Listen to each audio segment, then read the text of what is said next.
Assalamualaikum warahmatullahi wabarakatuh. Pertama-tama marilah kita panjatkan puji dan syukur kehadirat Allah Subhanahu wa Ta'ala. Atas limpahan rahmat, nikmat serta hidayahnya kita diberikan kesehatan sampai saat ini. Tak lupa salawat serta salam kita curahkan kepada Nabi Muhammad SAW yang telah membawa kita dari zaman jahiliyah ke zaman Islamiyah seperti sekarang ini. Pada kesempatan kali ini, saya akan menyampaikan kultum tentang kesehatan mental dalam perspektif Islam. Kesehatan mental merupakan salah satu bagian dari psikologi yang dianggap paling menarik di antara bidang-bidang psikologi yang lain, baik menurut para ahli maupun orang awam. Sebab, untuk mencapai tingkat yang sesuai dalam kesehatan mental merupakan cita-cita yang diinginkan oleh semua orang. Saya sendiri belum pernah mendengar seseorang yang menginginkan kehidupan psikologi yang tidak sehat. Namun nyatanya, kehidupan pada zaman ini telah menyeret manusia dalam kegersangan spiritual.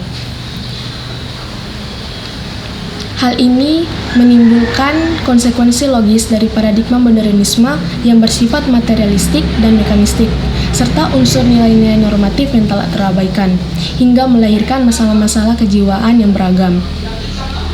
Masalah kejiwaan yang dihadapi seseorang sering mendapatkan reaksi yang negatif dari orang-orang di sekitarnya. Hal ini disebabkan kurangnya pemahaman masyarakat mengenai gangguan jiwa. Tradisi dan budaya yang menghubungkan antara gangguan jiwa dengan pemikiran masyarakat setempat menyebabkan sebagian masyarakat tidak terbuka dengan penjelasan-penjelasan yang lebih ilmiah dan memilih untuk mengenyampingkan perawatan medis dan psikiatris terhadap gangguan jiwa. Islam sendiri memandang gangguan jiwa tidak jauh berbeda dengan pandangan para ahli kesehatan mental pada umumnya.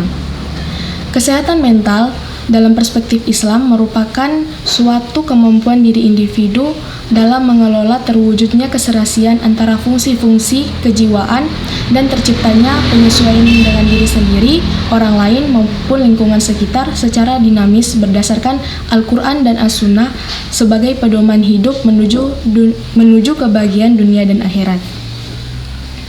Gangguan mental dapat diartikan sebagai perilaku abnormal atau perilaku yang menyimpang dari norma-norma yang berlaku di masyarakat.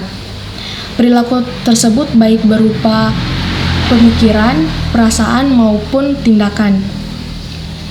Gangguan mental sesuai dengan Al-Quran Surah Al-Baqarah ayat 10, yang artinya dalam hati mereka terdapat penyakit, lalu ditambah Allah penyakitnya, dan bagi mereka siksa yang pedih, sebab mereka berdusta. Penyakit yang dimaksud yaitu keyakinan mereka terhadap kebenaran Nabi Muhammad SAW sangat lemah. Kelemahan keyakinan tersebut menimbulkan kedengkian, iri hati, dan dendam terhadap Nabi Muhammad, agama, dan orang-orang Islam. Agama tidak dapat dipisahkan dari kehidupan manusia. Pengingkaran manusia terhadap agama mungkin karena faktor-faktor tertentu, baik disebabkan oleh kepribadian maupun lingkungan masing-masing. Fitrah manusia sebagai makhluk ciptaan Allah Subhanahu wa Ta'ala ialah manusia diciptakan mempunyai naluri beragama, yaitu agama tauhid. Kalau ada manusia yang tidak beragama tauhid, maka tidak wajar. Mereka yang tidak beragama tauhid mungkin karena pengaruh dari lingkungan. Dari banyaknya kasus yang ada, justru penderita kejiwaan dapat disembuhkan dengan pendekatan agama. Hal ini membuktikan bahwa manusia pada hakikatnya adalah makhluk yang bertuhan dan akan kembali kepada Tuhan suatu saat. Al-Quran berfungsi sebagai asyifa atau obat yang menyembuhkan penyakit fisik maupun rohani. Dalam Al-Quran terdapat banyak penjelasan tentang kesehatan. Ketenangan jiwa dapat diciptakan dengan zikir atau mengingat Allah. Rasa takwa dan perbuatan baik adalah metode pencegahan dari rasa takut dan sedih. Islam sendiri memiliki konsep tentang kesehatan mental. Pandangan Islam tentang kesehatan mental berdasarkan prinsip keagamaan dan pemikiran filsafat yang ada dalam ajaran-ajaran Islam.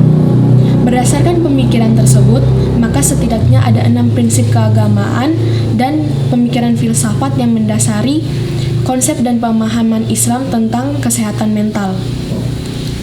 Dapat ditegaskan bahwa iman dan takwa memiliki relevansi yang erat sekali dengan kejiwaan. Iman dan takwa itulah arti psikologi yang sesungguhnya bagi manusia dalam Islam. Tuntutan agama Islam mewajibkan bagi manusia mengadakan hubungan yang baik kepada Allah Subhanahu wa Ta'ala, orang lain maupun hubungan dengan alam dan lingkungan. Peranan agama dapat membantu manusia dalam mengobati jiwanya dan mencegah dari gangguan kejiwaan serta membina kondisi kesehatan mental. Dengan menghayati dan mengamalkan ajaran-ajaran Islam, manusia dapat memperoleh kebahagiaan dan kesejahteraan dalam hidup di dunia maupun di akhirat. Demikian pemaparan yang dapat saya sampaikan. Semoga bermanfaat bagi kita semua. Mohon maaf jika ada kesalahan kata-kata. Saya akhiri. Wassalamualaikum warahmatullahi wabarakatuh.